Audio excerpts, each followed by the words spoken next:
حيل رائعة للبيت لن يخبرك بها أي سباك. ماذا تفعل إذا انكسر جزء من الوصلة في الحائط بالخطأ؟ الجزء المتبقي من القطعة لا يزال في الحائط، فقط أحضر برغيين وأدخلهما في الفتحة، ثم استخدم مفكا وقم بلفه بقليل من القوة وستخرج القطعة بسهولة.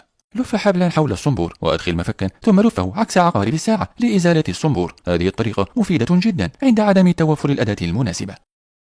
الحلقة المطاطية صغيرة جدا ولا تدخل مكانها بسهولة. خذ حبلا واطويه من النصف ثم مرره في الحلقة وركبه على الجزء المطلوب. اسحب من الجهتين وستركب الحلقة بسهولة.